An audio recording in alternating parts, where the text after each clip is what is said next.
Hello, welcome to Mission West Virginia, brought to you by the West Virginia Library Television Network. I'm your host, Rachel Kinder, Director of the Frameworks Program at Mission West Virginia. Today's show guest is Megan Tarbett, Director of the Putnam County Library. Megan, thanks for joining us today. Thanks for having me. Would you like to introduce yourself to our audience and tell them a little bit about your background? Sure. I am the director of the Putnam County Library System, and there are 5 libraries throughout Putnam County, and I've been there almost 9 years now. It's a long time. But before that, I actually used to work for the Library Commission. And you used to have a show here, I just learned. I did. So I'm familiar with the set. Fantastic. So can you tell us a little bit about your role as library director for the county? Sure. My staff do all the work. I'm just kidding. But they do. You'll see them more often than you'll see me. Okay. So we run our 5 libraries kind of as one. So our calendar has all libraries on it.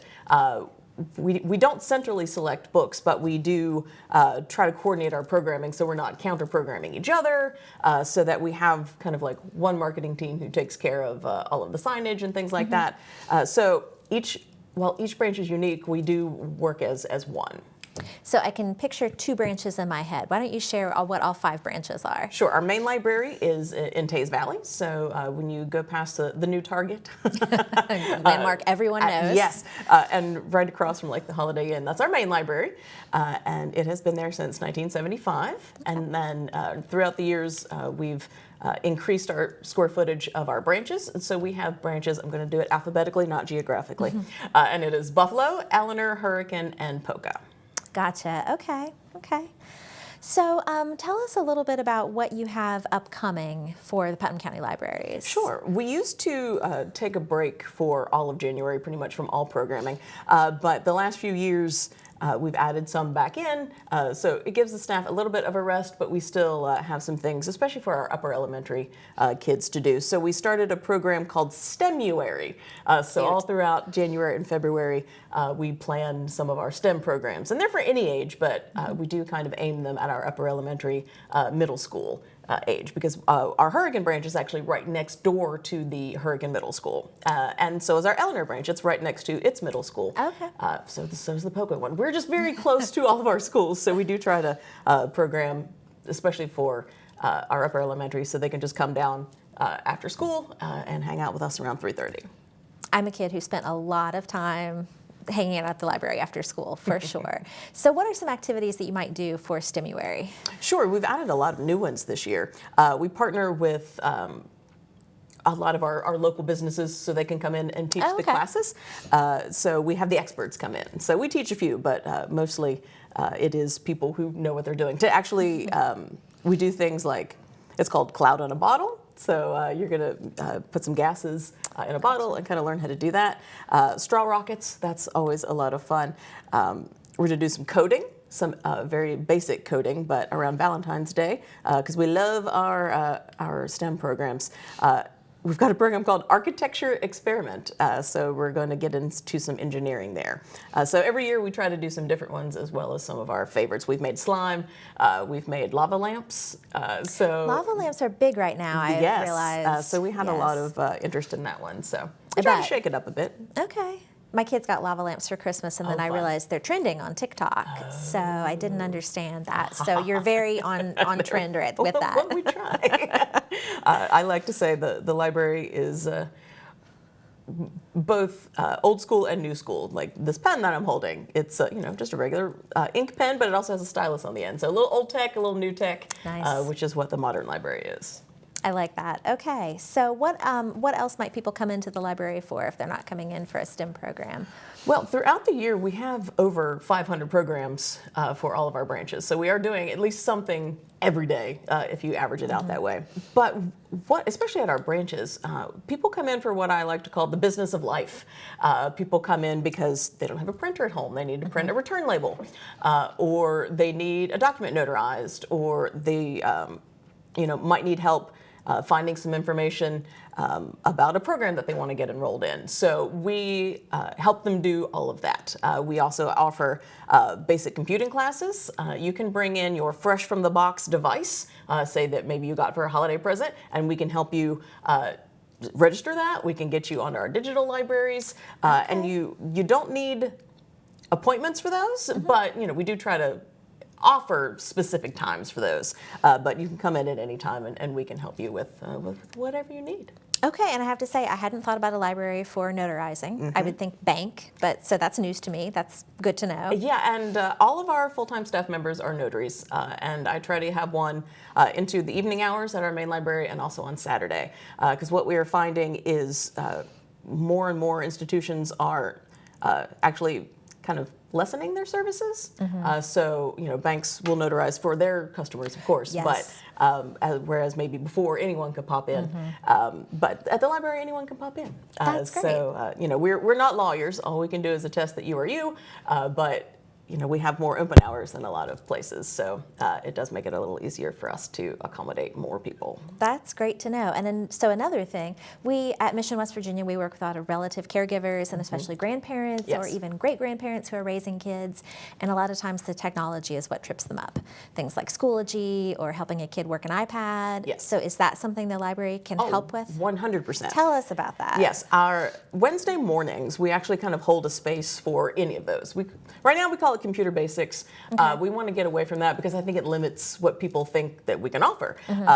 So we used to call this program Appy Hour, and that's Cute. what we're going to kind of rebrand it as. So bring your device. If you've got a laptop, great. If you've got an iPad or a Kindle Fire, we can help you with all of those devices. Someone on staff has those devices themselves, so they're pretty good at that.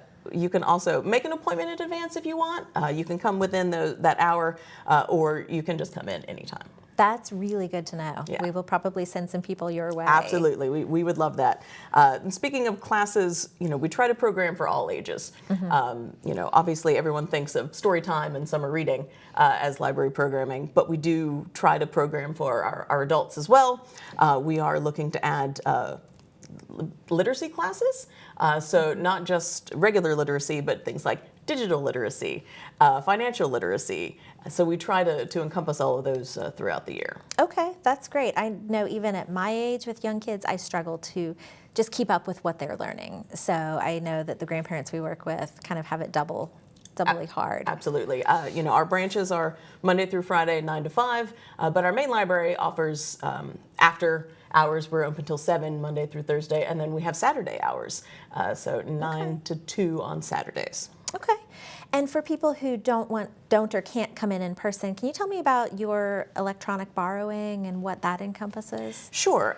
We do have all of our contact information on our website, so you can just send us a general email at Putnam at putnamlibrarywv.org, or you can come in. Usually for that first the first card, we do ask that you come in. We're not really equipped to do like electronic only cards, but after we get you kind of in the system, you never have to come in again. You're set. Okay. But we do offer multiple digital libraries. We are a member of some consortiums, and so we partner with them to offer the most well-known are an app called Libby and Hoopla. And so your library card would get you access to those. So you can put it on any of your devices. You can even, if you've got like a Kindle Paperwhite, which is the tablet with the e-ink, so it's not like one you can like play a lot of games on. It's really just kind of for reading. But you can even send your digital books to it. Okay. Our biggest growth we are seeing is in audiobooks.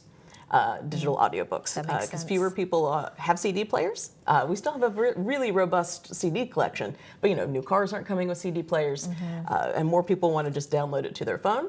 And sure, Audible is great, but that is one for $15 a month.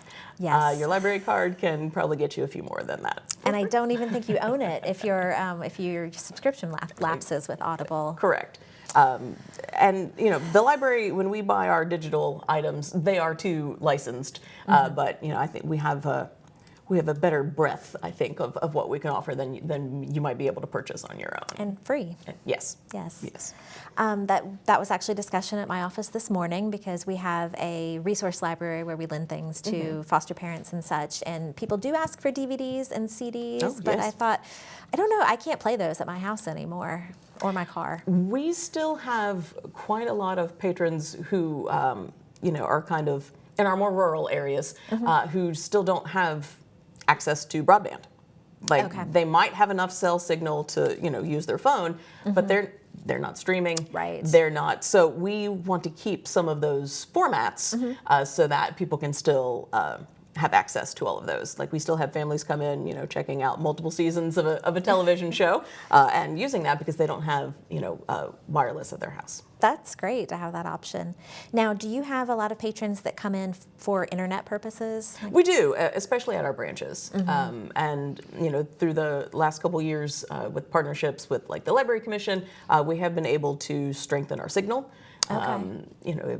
All libraries were pretty slow for a while, but we've been able to pick up the speed there to at least where we're, what I think they legally call like being able to say we have broadband. But yes, so it is quicker, and our staff members, are happy to help you get onto the internet, help you do what you need to do. We also, try to show you, but we'll also help in the moment. When we have access to like resume builders and things like that, we do a lot of what you might think of as workforce development. Because a lot of the larger companies, for example, like Dollar General or Subway, like you have to apply online. Okay. There is no option for a paper. Okay. And their pay stubs are online, and anytime they need to check that, they have to go to the portal, they have to go to the hub, and those are all things that we help with. Again, you can make appointments with us, but if you do come in at any time. We're going to do our best to help you get through that. Okay, that's interesting to know. I did not know all of that. And that's just been in the last few years. Like we've done that for a long time, but there used to still be some option that people could just kind of go in and give a paper application. But we're finding that is not really the case anymore. Okay, well that's great. So next month, February, is Love Your Library Month? It is. Okay. So that's kind of a national thing, but we take it and run with it, and we use that month to have our patrons give us feedback on what they love about the library and maybe what they'd like to see changed, but also it's an opportunity for us to say why we love our communities. So we do it both ways, and it's just a fun way to celebrate February, and we really use that month to recruit our friends of the library. Our friends of the library are volunteers, and they can either kind of volunteer on a regular basis or just to help us put on like special events. Okay. So we are currently in the arena for some new friends. So we do have a friends coordinator now at the library. So we would love to see everybody. That's something I would be really interested in if I did not have a full-time job and Yes. 2 kids, but I can see if I was looking for volunteer work, the library would be right up there. What do your volunteers generally do? I imagine it's a range. It is. A lot of the times, we have them come in on maybe a delivery day and maybe help us return books to the shelves. That's always a lot of fun. We do also sometimes have them help us at our community outreach events. And we'll talk more about our newish mobile library unit. And so we have had volunteers come out for, like festival days or things like that and kind of help us work in the tent as well. Okay, so tell me more about that. That Yes. sounds really interesting. In August of 22, the library purchased, just like a cargo van, but it's an electric one, which we love. Okay. And it really works for us because, its tank is about 120 miles. That's about 60 miles to get all the way around Putnam County. So it does what we need it to do. So it's not a bookmobile in the traditional sense, like you can't walk on and get a book, but we always have books you can take on the mobile library. So we have carts of books, that you can take at any time. Sometimes we partner with organizations like Putnam Wellness Coalition, and we go out together to underserved communities, people who might have transportation issues and can't get to any of our 5 branches. So we bring the library to them. Okay. And we have usually activities for the kids, but also if mom or dad or grandma or grandpa need some resume help, or if they can't make it into the library for a notary, we can do that on the mobile library. Nice. We even have a wireless printer in the van that you can email us what you've got on your phone, and we can print it for you right there.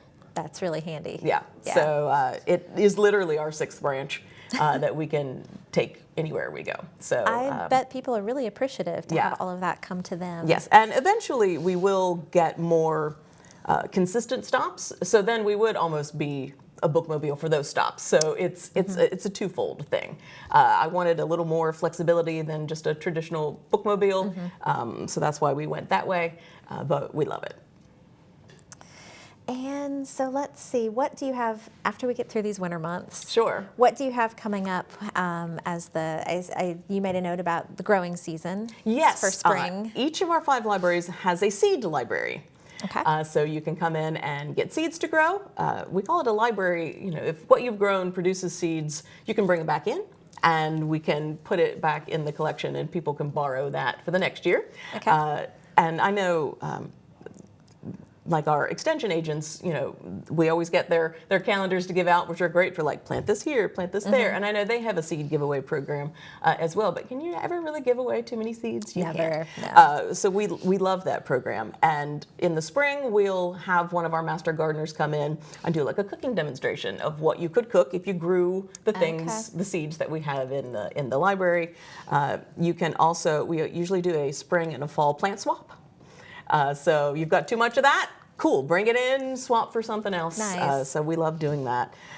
And then we always do a big Earth Week. So it's not just Earth Day for us, it's usually the whole week. Okay. And we've done things, you know, as kind of big as partnering with there was a national organization that sent trees for kids to plant. And so we did that. So they signed up through the library, and then they sent us the trees. So, you know, we checked with our local park, Valley Park, to make sure that if they didn't have a space at their house but wanted to plant a tree, they could plant it at the park.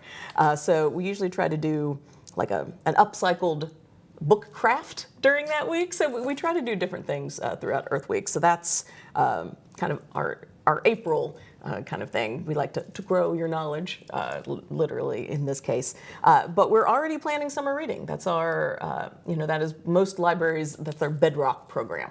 You know, it's what gets most people in the doors or outside. So usually in any given summer, we have at least 60 programs. You know, and that could be not as small, but, you know, as regular as a story time. But then we also, you know, we've had Bill Epp come in. We've had Batman come by in the Batmobile. They love that one. We've done Touch a Truck is trademarked. So we used to call it Touch a Truck, but, you know, we try to play fair. So we call ours now Feel the Wheels. Nice. But my goodness, everyone loves to, you know, get to walk in the school bus. And last year they were able to bring us a clean garbage truck. That they keep for some promotional visits. And man, that garbage truck was the star of the show. Because, God bless him, he had little squishy trash cans to give away. I mean, it was the best. I mean, we have 300 people come to our POCO parking lot, you know, to just, you know, check out all the vehicles. So it could be something like that. We have smaller programs. Actually, in our community, we have a gemologist. His career was, you know, rocks and gems, and God bless him, he comes in every summer, and we have like 80 to 100 people come check out, you know, our rock dock, Mr. Norris. So we have a lot of fun, and we're always looking for different things. Sometimes we bring back some of our old favorites, but that is our biggest program, and most libraries would say that is their biggest program. I had never wondered about that. Is that just because kids are out of school? Kids are out of school. So a lot of businesses kind of like power down a bit for the summer, but that is our is our season to be on. You know, I don't take vacation until September because we're, you know, we're kind of like hitting it hard for those 2 months. But it's great because, you know, I think a lot of summer reading programs, and including ours, used to kind of reward quantity. So most libraries are moving more towards maybe time a day. Like, did you read 15 minutes today? So you can check that off for, you know, your chance at various prizes. We also do like a bingo game for families. So, you know, it's go outside, read outside, you know, do other fun activity with your family. And, you know, if you check off all the bingo squares, that gets you into what would have been in the past, like, oh, you needed to read 10 books for this next prize threshold. So we're moving more towards quality than quantity. So that doesn't shut out our maybe our reluctant readers who reading isn't their, we're going to have the kids who read 300 books in the summer. But, this child's 3 books is just as important as this one's 300. So we try to level the playing field in that way for the access to some of our bigger prizes. That makes a lot of sense. I have 2 kids. One is a reader and one is a reluctant reader. Yeah. And as parents, we always kind of struggle with, I want my kids to grow up to love reading because I love reading and because there's so many statistics tied to being a reader and later life success and all of that. And I just want them to have the joy of it, but I don't want it to be homework or a chore. Right. So you say focus on quality. Yes, and time like, hey, did you read 15 minutes a day? We also maybe suggest, like, graphic novels are a great entryway into reading. Series like The Wimpy Kid. It is a lot of pictures, but it's, they love those books, and not loving reading is what you need more than like telling them that doesn't count. Right. There's also a misconception that audiobooks don't count as reading because you're listening, but again, we have avid book listeners who think they aren't readers, and that's just not the case. The information is going in and they're still learning. Especially, boys and men are actually drawn more to audio.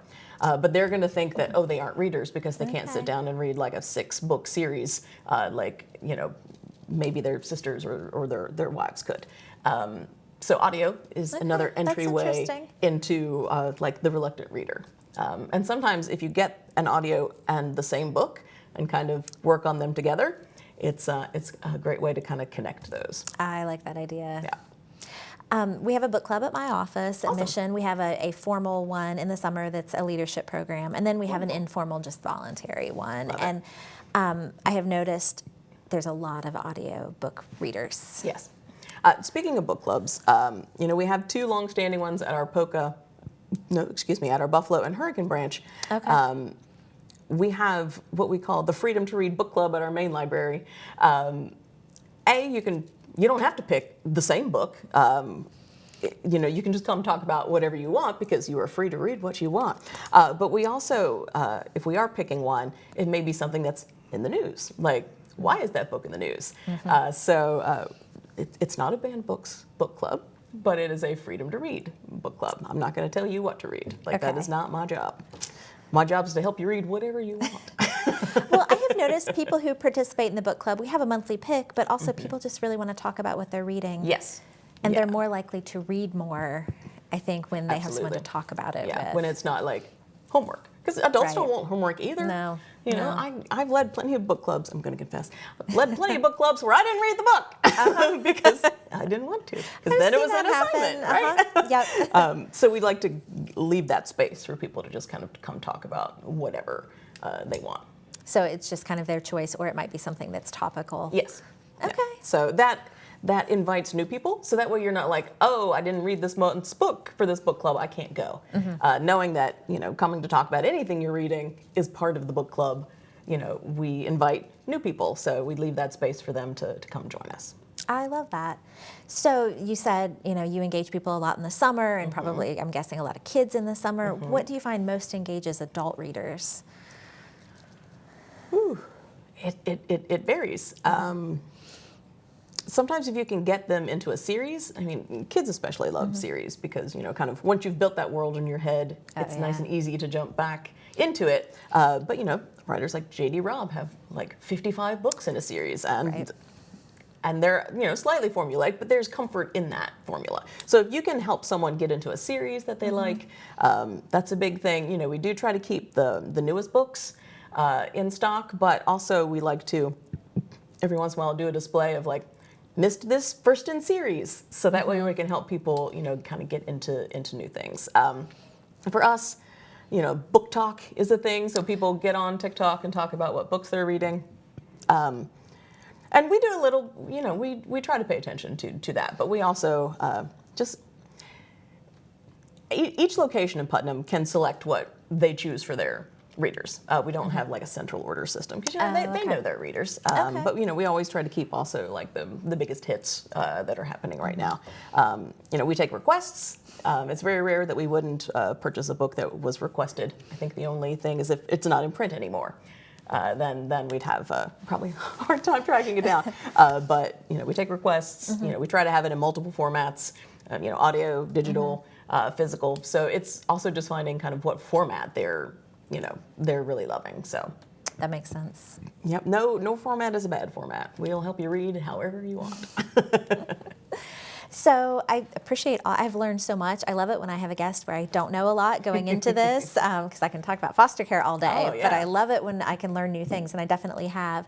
But I always like to leave guests with the question, what is your favorite part of your job? In Putnam County, every time like an agency head or anything like that is asked this question, the answer is always the people. The people we serve are why we do what we do, and I love our people in Putnam. I've never worked a place that all of the institutions kind of work together to move us all forward. We all have our niches, but overall, we all work together to make the county the best place it can be. And the library is a big part of that. We're often the first place people go for help when they need help. Like, oh, I need to sign up for this program or things like that. Tax forms. Something as simple as a paper tax form because, so many people are just moving straight to, digital that we do still have a large group of people who just want the paper form. And, we still do offer that. We're trying to straddle that balance. We're trying to make sure that people aren't left behind digitally, but also still serving them in a way that they are familiar. And my office is right down the road from your Hurricane branch. Oh, okay. And we have had a few distraught people over the years where the library was closed and I need to make a copy. I was counting on, right, sure. So we've made a few copies, but yeah. It's interesting what a lifeline that is for so many people, and they just count on that. We still send a ton of faxes. Do you? Because so many medical records still won't let you email. That's true. And anything with a social security number on it, the other end is going to say, you need to fax this. Okay. And you're going to come into your library, and we're going to do that for you. That's good to know. In my office, we've debated keeping that fax machine, but there's... Most places are debating that, which is why we get them, but we want everyone. So come on down. We'll fax it for you. I imagine you pull people in for one thing and then engage them in other ways, too. We do. Well, in our last minute, anything you want to share with our guests other than that they should reach out to your branches for a variety of needs? Absolutely. Even if, digital things aren't your thing, we are glad to help you maybe move into learning more about your devices and maybe getting plugged into some of those digital books, but also just handing you that paper book because reading is reading. I love a paper book. I read on my Kindle, but I love a paper book. Right. Thank you so much for joining us. Thank you for having us. Our guest has been Megan Tarbett with the Putnam County Library, where she is the director. We hope that we will see you next month on another episode of Mission West Virginia.